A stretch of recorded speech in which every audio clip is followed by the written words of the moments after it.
हमारे जीवित उद्धारकर्ता प्रभु यीशु मसीह के नाम में आप सबको जय मसीह की। ट्रू वर्शिप चैनल में आपका स्वागत है।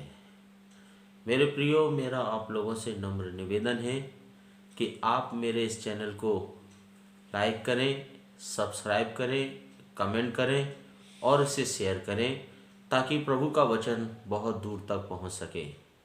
मेरे प्रियो, मेरा आप लोगों से निवेदन है, यदि आप अपने प्रार्थना, विनती और निवेदन हमारे पास भेजना चाहते हैं तो आप कमेंट बॉक्स में लिख करके आप हमें भेज सकते हैं। और जब आप कमेंट बॉक्स में लिख करके आप हमें भेजेंगे, हम आपके लिए प्रार्थना करेंगे। और हमें विश्वास है कि जब हम आपके लिए प्रार्थना करेंगे तब परमेश्वर आपको आशीष देंगे, आपका छुटकारा करेंगे और आप अपने जीवन में बहुत से आश्चर्य कर्मों को होते हुए देखेंगे। सो मेरे प्रियो, मैं ज़्यादा समय खर्च ना करते हुए मैं आपको अपने वचन में लेकर के चलता हूँ। आज हम देखेंगे कि परमेश्वर का वचन हमें अपने वचन से क्या सिखाता है। हालेलुया।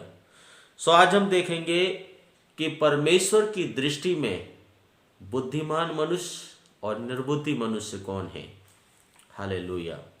यह आपको मिलेगा मत्ती रचित सुसमाचार की पुस्तक, उसका 7 अध्याय और उसके 24 वचन से हम लोग देखेंगे। यहाँ पर लिखा है, इसलिए जो कोई मेरी ये बातें सुनकर उन्हें मानता है वह उस बुद्धिमान मनुष्य के समान ठहरेगा जिसने अपना घर चट्टान पर बनाया। हालेलुया। मेरे प्रियो, जो लोग प्रभु के वचन को सुनते हैं और सुन करके प्रभु के वचन को मानते हैं, परमेश्वर की दृष्टि में वो लोग बुद्धिमान मनुष्य हैं। हालेलुया। और मैं आपको बताना चाहता हूं कि जो लोग बुद्धिमान मनुष्य हैं उनका घर कभी भी टूटता नहीं है, उनका घर कभी भी बिखरता नहीं है। मेरे प्रियो, यहां पर मैं टूटने की और घर बिखरने की बात कर रहा हूं, तो इसका क्या अर्थ है मैं आपको बताना चाहता हूं कि इसका क्या अर्थ है। हालेलुया। जो लोग बुद्धिमान हैं और प्रभु की वचन को सुनते हैं और मानते हैं, मैं आपको बता रहा हूं कि वो कभी भी प्रभु को नहीं छोड़ते, कभी भी वो प्रभु से दूर नहीं जाते। चाहे उनके जीवन में कितनी ही भयंकर परिस्थिति क्यों ना हो, वो कभी भी प्रभु को बुरा नहीं कहते। और मैं आपको बताना चाहता हूं, जो लोग प्रभु को नहीं छोड़ते, जो लोग प्रभु में मजबूत रहते हैं, शैतान उनके घरों को तोड़ने की कोशिश करता है, शैतान उनको गिराने की कोशिश करता है, शैतान उनके घरों को बर्बाद करने की कोशिश करता है, लेकिन फिर भी उनका घर बर्बाद नहीं होता। क्यों नहीं होता? क्योंकि वो बुद्धिमान मनुष्य हैं और परमेश्वर पर विश्वास करते हैं, उस पर भरोसा करते हैं। इस कारण से शैतान उनके घर को कभी भी नहीं तोड़ सकता। मैं आपको दिखाना चाहता हूं कि शैतान उनके जीवन के अंदर क्या करना चाहता है। यहां पर लिखा, और मेघ वर्षा और बाढ़ें आई और आंधियां चली और उस पर टकराई, फिर भी वह नहीं गिरा क्योंकि उसकी नींव चट्टान पर डाली गई थी। हालेलुया। मेरे प्रियो, शैतान उनके जीवन में आंधी को लेकर आता है, बाढ़ को लेकर आता है और उनके घरों पर मेघ बरसाना चाहता है। दूसरे शब्दों में, उनके घरों में क्लेश आ सकती है, उनके घरों में आर्थिक तंगी आ सकती है, उनके घरों के अंदर बीमारी आ सकती है, और ये सब शैतान लेकर के आता है ताकि उनका घर टूट जाए, ताकि वो लोग नष्ट हो जाएं, ताकि उनका घर बिखर जाए। लेकिन जो लोग प्रभु के वचन की सुनते हैं, जो लोग प्रभु की मानते हैं, मेरे प्रियो, कितनी भी खराब परिस्थिति उनके जीवन में क्यों ना आ जाए, कितने भी दुख उनके जीवन के अंदर क्यों ना आ जाए, कितने भी संकट उनके जीवन के अंदर क्यों नहीं आ जाए, फिर भी वो स्थिर बने रहते हैं, फिर भी वो प्रभु पर भरोसा बनाए रखते हैं। उनका विश्वास कभी कम नहीं होता, कभी वो निराश नहीं होते, कभी वो हताश नहीं होते। वो अपने जीवन में एक ही बात कहते हैं कि हमारा परमेश्वर हमारे साथ है। वो लोग अय्यूब के समान होते हैं। मेरे प्रियो, बाइबल में हमने अय्यूब के बारे में पढ़ा है कि उसके बेटे मर गए, उसकी बेटियां मर गई, उसके खेतों में आग लग गई, उसके गाय बैल सब भाग गए और उसके जीवन में सब कुछ बुरा घटा। शैतान ने पूरी कोशिश करी लेकिन फिर भी वो अपनी पत्नी से इस बात को कहता है, हे स्त्री, तू मूर्ख स्त्रियों की सी बातें मत कर, क्योंकि परमेश्वर ने हमें जो दिया और परमेश्वर ने लिया तो हमारा क्या गया, परमेश्वर के नाम की बड़ाई हो। मेरे प्रियो, जो लोग परमेश्वर के वचन की सुनते हैं, जो लोग उसके वचन पर चलते हैं, उनके जीवन में कितना भी नुकसान क्यों ना हो जाए, कितनी भी समस्या क्यों ना हो जाए, उनका घर कभी नहीं टूटता। दूसरे शब्दों में, वो प्रभु को कभी नहीं छोड़ते, उनका विश्वास कभी भी नहीं टूटता, वो हमेशा मजबूत बने रहते हैं। हालेलुया। मेरे प्रियो, आज मैं आपसे पूछना चाहता हूं, क्या आपका घर चट्टान पे बना हुआ है? क्या आप एक बुद्धिमान मनुष्य हैं?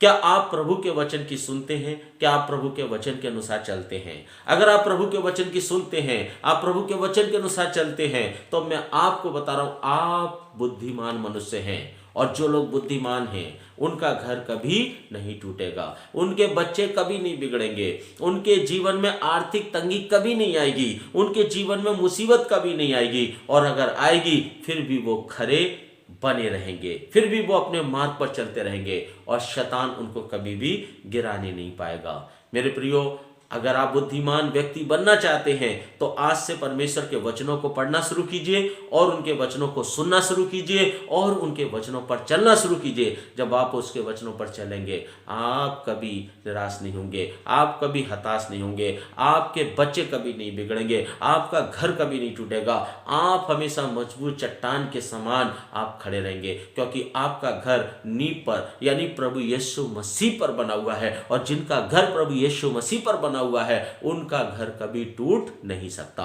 उनका घर कभी बिगड़ नहीं सकता। चाहे मेघ बरसे, चाहे आंधी आए, चाहे तूफान आए, चाहे बाढ़ें आए, चाहे टक्करें लगे, आपका घर गिर नहीं सकता, क्योंकि आप एक बुद्धिमान मनुष्य हैं। हालेलुया। अब मैं आपको उन लोगों की दशा दिखाना चाहता हूं जो लोग निर्बुद्धि हैं, उनके जीवन के अंदर क्या होता है। मेरे अजीजों, इसी में लिखा हुआ है, मत्ती रचित सुसमाचार की पुस्तक उसका 7 अध्याय और उसके 26 वचन में लिखा है, परंतु जो कोई मेरी ये बातें सुनता है और उस पर नहीं चलता, वह उस निर्बुद्धि मनुष्य के समान ठहरेगा जिसने अपना घर बालू पर बनाया है। हालेलुया। यहां पर परमेश्वर का वचन कहता है, जो लोग वचन को सुनते तो हैं लेकिन उस पर चलते नहीं, और जो लोग चलते नहीं वो निर्बुद्धि मनुष्य के समान हैं। हालेलुया।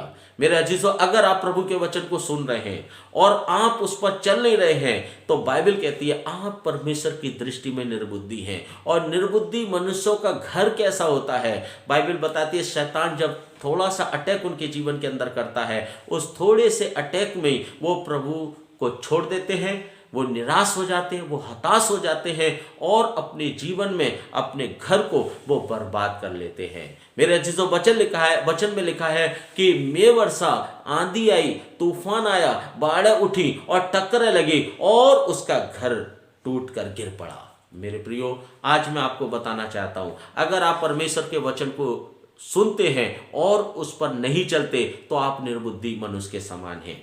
और जो व्यक्ति निर्बुद्धि है उसके जीवन में जरा सा दुख आता है, जरा सी पीड़ा आती है, जरा से संकट आते हैं, जरा सी मुसीबतें आती हैं, उस जरा सी मुसीबत में ही वो कुड़कुड़ाने लगते हैं, बुड़बुड़ाने लगते हैं, वे निराश हो जाते हैं, वो हताश हो जाते हैं और वो प्रार्थना करना बंद कर देते हैं, चर्च जाना बंद कर देते हैं, वचन को पढ़ना बंद कर देते हैं। और जब वो वचन को पढ़ना बंद करते हैं, जब वो परमेश्वर से अलग हो जाते हैं, तब शैतान उनके जीवन में आकर के हमले कर देता है और शैतान उनको पूरी तरीके से प्रभु से और प्रभु के वचन से उनको दूर कर देता है। और मेरे प्रियो, ऐसे लोग कभी भी परमेश्वर की ओर से आशीष नहीं प्राप्त कर सकते, ऐसे लोग कभी भी मजबूत नहीं बन सकते। और जैसी दुख आता है उनका घर टूट जाता है, उनके बच्चे बिगड़ जाते हैं, उनकी जॉब चली जाती है, वो आर्थिक तंगी से घिर जाते हैं, वो कर्जे से घिर जाते हैं। कारण क्या है? क्योंकि वो वचन को नहीं सुनते, वचन पर नहीं चलते। यही कारण है उनके जीवन के अंदर जरा सी दुख आती, जरा सी समस्या आती है, वो प्रभु से बहक जाते हैं, वो प्रभु से दूर चले जाते हैं। और कारण ये होता है कि उनका घर बर्बाद हो जाता है, उनके बच्चे बिगड़ जाते हैं, उनके घर में नाना प्रकार के संकट आ जाते हैं। मेरे प्रियो, परमेश्वर का वचन कहता है, ध्यान से सुनिएगा, नीति वचन की पुस्तक में लिखा है, यदि विपत्ति के समय तेरा साहस टूट जाए तो तेरी शक्ति बहुत कम है। और मेरे प्रियो, उन लोगों की शक्ति बहुत कम होती है जो लोग परमेश्वर के वचन पर नहीं चलते, क्योंकि जरा सा संकट आता है वो टूट जाते हैं। मेरे प्रियो, अगर आप टूटना नहीं चाहते, आप नहीं चाहते कि आपका घर नष्ट हो जाए, आपके बच्चे बिगड़ जाएं, आपके घर में कर्जे आ जाएं, आपके जीवन में निराशा आ जाए, आपके घर में क्लेश आ जाए, आपके घर में बीमारी आ जाए, आपको शैतान पकड़े, तो मैं आपको बताना चाहता हूं, आप परमेश्वर की दृष्टि में बुद्धिमान मनुष्य बनिए। बुद्धिमान मनुष्य वो लोग हैं जो परमेश्वर के वचन को सुनते हैं और परमेश्वर के वचन पर चलते हैं। और जो लोग परमेश्वर के वचन को सुनते हैं, जो लोग परमेश्वर के वचन पर चलते हैं, मेरे अजीजों, बाइबल कहती है कि उनके जीवन में कितने भी संकट आ जाएं, उनका घर कभी भी नहीं टूटता, क्योंकि बाइबल कहती है यदि विपत्ति के समय तेरा साहस टूट जाए तो तेरी शक्ति बहुत कम है। मेरे अजीजों, विपत्ति में वही लोग खड़े रहते हैं, दुखों में वही लोग खड़े रहते हैं, संकटों में वही लोग खड़े रहते हैं जो परमेश्वर के वचन को सुनते हैं और परमेश्वर के वचन पर चलते हैं। और वो लोग जो बुद्धिमान हैं, वही लोग विपत्ति में खड़े रहते हैं। हालेलुया। क्या आप खड़े रहना चाहते हैं तो मेरे अजीजों बुद्धिमान मनुष्य बनिए। मेरे प्रियो, अगर ये वचन आपको पसंद आया है, ये वचन आपको अच्छा लगा है, तो मेरे साथ आप अपनी आंखों को बंद कीजिए और मैं आपके लिए प्रार्थना करूंगा। और मुझे विश्वास है कि जब मैं आपके लिए प्रार्थना करूंगा, परमेश्वर आपको बीमारी से और दुखों से छुड़ाएगा, परमेश्वर आपका उद्धार करेगा और परमेश्वर आपको नया जीवन देगा और आप अपने जीवन में एक नया बल और एक नई शक्ति को प्राप्त करेंगे। आइए मेरे साथ अपने हाथों को उठाइए और प्रभु यीशु मसीह से प्रार्थना कीजिए। सभी लोग अपने आंखों को बंद करें और अपने हाथों को उठाएं। मैं आपके लिए प्रार्थना करने के लिए जा रहा हूँ। हमारे जीवित, दयालु और अनुग्रहकारी प्रभु जी, मैं आपका धन्यवाद करता हूँ इस सुंदर समय के लिए जो प्रभु आपने हमें दिया। धन्यवाद करता हूँ इस सुंदर वचन के लिए जिसके द्वारा प्रभु आपने हमसे बातें करी। पवित्र आत्मा, मैं प्रार्थना करता हूँ आज का वचन हमारे जीवन में 30 गुना, 60 गुना और 100 गुना फल लेकर आए पिता परमेश्वर। पवित्र आत्मा, जितने लोग मुझे सुन रहे हैं, जिन्होंने आज के इस वचन को सुना है, मैं प्रार्थना करता हूँ पिता परमेश्वर, आज से ये सारे लोग बुद्धिमान मनुष्य बन जाएं। आज से तेरे वचन को पढ़ें, आज से तेरे वचन को सुने, आज से प्रभु तेरे वचनों पर चलना प्रारंभ करें। और जब प्रभु ये चलते हैं, इन्हें मजबूत करना पिता परमेश्वर। प्रभु यीशु मसीह, इनके घर पर में बरसे, बाढ़ें आए, आंधियां चले, टक्करें लगे, लेकिन खुदावन इनका घर गिरने ना पाए पिता परमेश्वर। तू इन्हें एक ऐसा बुद्धिमान मनुष्य बना दे, ऐसा समझदार मनुष्य बना दे पिता परमेश्वर। और प्रभु तू इनको आशीष दे और प्रभु तू इनको बरकत दे। पवित्र आत्मा, में प्रार्थना करता हूँ अगर कोई बीमारी है, यीशु मसीह के नाम में वो बीमारी दूर हो जाए और ये पूरी रीति से चंगे हो जाए पिता परमेश्वर। प्रभु यीशु मसीह, इनकी निराशा आशा में बदल जाए प्यारे पिता परमेश्वर। डायबिटीज चली जाए, कैंसर चला जाए, ब्रेन ट्यूमर चला जाए, गठिया चली जाए, इनके शरीर की गांठें घुल जाए यीशु मसीह के नाम में। इनके खेत और खलियानों पर प्रभु बरकत हो जाए पिता परमेश्वर। इनकी जॉब को सुरक्षित रख, इनके बिजनेस को सुरक्षित रख पिता परमेश्वर। और प्रभु इन्हें आत्मिक रूप से बुद्धि और ज्ञान से परिपूर्ण कर पिता परमेश्वर। पवित्र आत्मा इन्हें ब्लेस कर, छू ले पवित्र आत्मा। इसी घड़ी प्रभु यीशु मसीह, ये आपके पवित्र आत्मा से भर जाए पिता परमेश्वर। आज से प्रभु इनका छुटकारा हो जाए, आज से प्रभु इनका उद्धार हो जाए। प्रभु आज इनको नया जीवन दे, इनका नाम अपनी जीवन की पुस्तक में लिख लें और प्रभु आप इन्हें ब्लेस करें। हर एक भाई को, हर एक बहन को प्रभु आपके लहू में, आपके अनुग्रह में छुपाता हूं।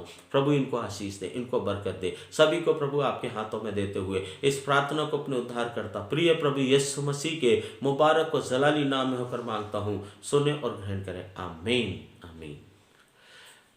प्यारे मेरे प्रिय लोगों, अगर आपको ये वचन अच्छा लगा है तो आप इसे शेयर कीजिए, कमेंट कीजिए, सब्सक्राइब कीजिए और मैं इसी तरह की वीडियो आपके लिए लेकर आता रहूँगा।